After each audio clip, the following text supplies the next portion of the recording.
What's up, tribe? How you guys doing? Welcome back. Go ahead and hit that subscribe button, and I hope you like this video. This is Love After Lockup, Season 3, Episode 29. So we start off with John and Christina. So John goes to visit a friend of his, the guy that married him and Christina, his friend. I don't remember the man's name. But and he talks to him and he lets him know what's been going on. He said, "Listen, me and Christina's sister, we've sort of kind of been flirting, you know." And he was like, "Well, did you sleep with her?" He was like, "No, I didn't sleep with her, but some things did go down that probably ain't kosher, that Christina wouldn't be happy with if she found out about." And he tells him, he said, "Listen, so what's more important to you? Like, you married this woman, um." Now, mind you, I still don't think they legally married. I still think they only married, like, according to, like, native law.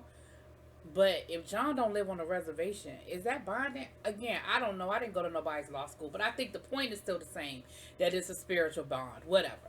And the man tells him, he says, "Listen, so what's more important to you? 20 years of, 20 minutes of, satisfaction, or 20 years of your marriage? Like, what's more important to you?"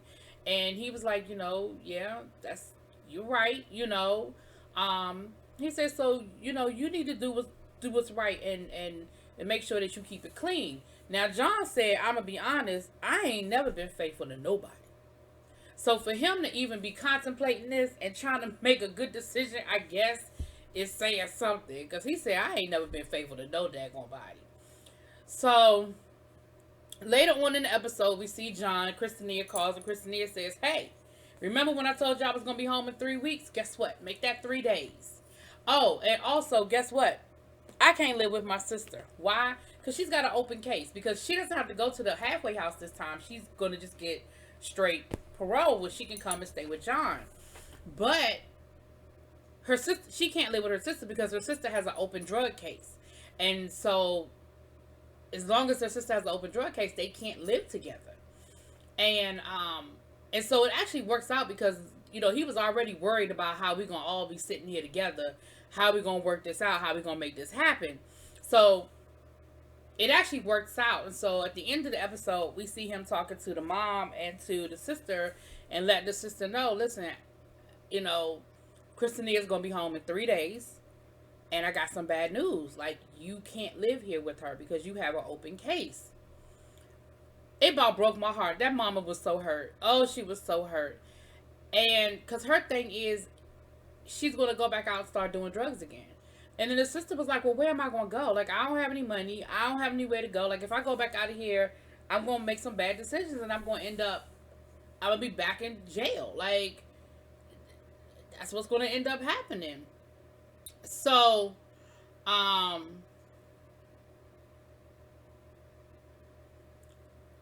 the sister don't believe it though. The sister thinks that John is lying just to get her out of the house because, of course, he don't want them to talk and compare notes, and I guess he don't want the sister to tell Christina what went down. But he's really telling the truth. Christina really did say that on the call, but child. All right. Lamar and Andrea. So Andrea's daughter, the oldest daughter, which I didn't realize that she was this old. She's 27 years old with her own kids. Okay, did not know that. And Priscilla is actually in between the ages of the two children. It just didn't even click that they, it didn't even click. So, Priscilla, went off with the kids to go have, to go play or whatever. And Andrea, the daughter, and Lamar were going to sit down and have like a little talk. And basically, the daughter blames Andrea for not having a relationship with Lamar. She said, basically, when he got out of jail, I thought I was going to build a relationship with him. And I feel like you came along with your ready-made family and you did not allow him to spend time with me. And Lamar sort of defended himself a little bit and was like, "Listen, she did not stop me. She doesn't control me like that. But it was an uncomfortable situation and it wasn't an easy situation." So Lamar sort of excuses himself, and Andrea and Shantae is the daughter's name. They end up having a conversation, and it was an honest conversation. And let me tell you something. I'm gonna give Andrea credit because for the first time, she didn't act a damn fool. She didn't yell, holler, scream. She didn't, she was honest. She was blunt, but she wasn't yelling and screaming and causing a scene. And like, listen, I always felt like I just wasn't. I was just trying to find a place where I fit in. My kids didn't ask for this. I was the one that went and fell in love with an ex-con or a convict at the time. And I have two older children, and I just want to make sure, so basically we all could have handled this better. And I was the adult, yeah, true, but I just felt like you put all of the blame on me, and all of the blame didn't belong to me, but a lot of it did, Andrea. But either way, they had a good conversation, and I felt like there could be some resolution in that. It was a good first step, I feel like. All right, so Lacey, John, and Lacey, John, and Shane. So Shane is still feeling some kind of way about the fact that Lacey didn't tell him that John was out of jail. And, Lacey was like, listen, she kind of gets it because she was like, he knows where I live. He can come and find me. Like, I'm not talking to him. I'm not answering any of his phone calls. But, if he wants to find me, he knows how to find me.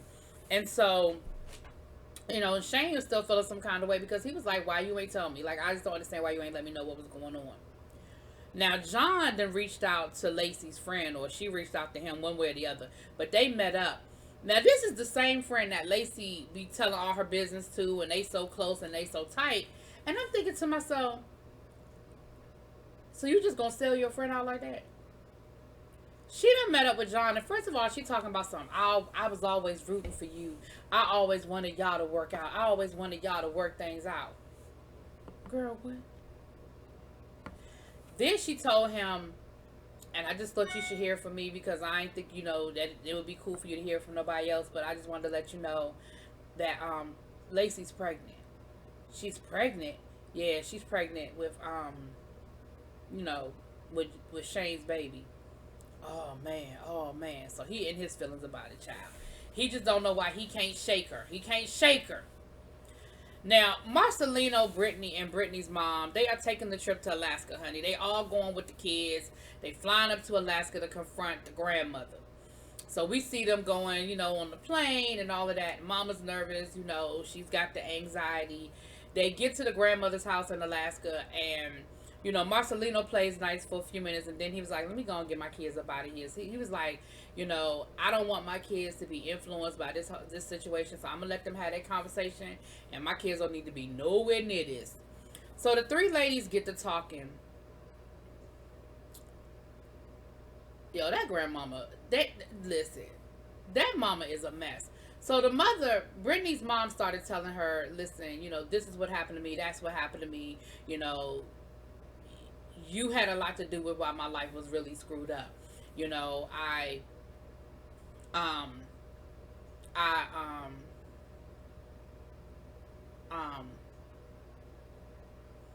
I was doing drugs and I was drinking because this was the party house. We was always here doing drugs and we was always here drinking. And then, your friends would come into my bedroom and do stuff to me. Baby, that mama was so condescending and was so, oh, tell me all about it, baby. You want me to, how can I stop the bad things from happening? I said, oh, this bitch is nasty. So the mama, Britney's mother, got up and ran out. She was like, I can't do this. I'm done. I don't blame her. See, I know that all of this is for TV, and I get it. It's all dramatical and all that for our purposes. I get it. I know dramatical is not a word. Please don't tell me it's not a word. I know it's not a word. But at the end of the day, this is just not how you deal with trauma. That's not, like, her confronting that woman is probably not the best thing for her sobriety. No. The hell? Anyway, but the way that woman responded after your daughter just sat there and said, your friends molested me. Your friends came into my bedroom and molested me. And I became a drug addict. And I was a horrible mother to my daughter. In part because of the way you raised me. Like, you, at some point, you got to take responsibility for your part in this. No, All of her decisions are not 100% your fault, but you laid the groundwork. You laid the groundwork. And Britney was like, now I understand why this woman is sitting here by herself and alone. She is a horrible woman. Okay, Quaylon and Chevelle. I'm not doing this. They get on the Ferris wheel. It's the first time Quaylon's ever been on the Ferris wheel. They get to talking about second chances and commitments. And he whips out a ring out of his pocket, gets down on one knee on the Ferris wheel, and probably in the hoodest way possible asks that woman to marry him. So you gonna marry me? What's up? What's up? I was like the whole Ferris wheel on your knee at the top of the Ferris wheel is cute, but the whole delivery was a lot. Second of all, I just need somebody to tell me what the fuck Quaylon is doing to have all this money. He got a ring that production probably bought. All this jewelry that probably ain't real. Gold teeth in his mouth. You doing all that sweeping up hair at the barbershop down to the Texas? Because, I mean, if you're making that kind of money, I am clearly in the wrong line of work. I'm just...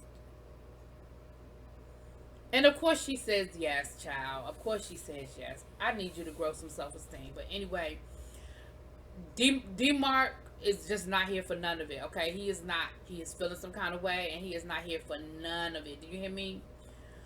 All right. Lindsay and Scott. Let me just go and knock them out the way. So, Lindsay and Scott...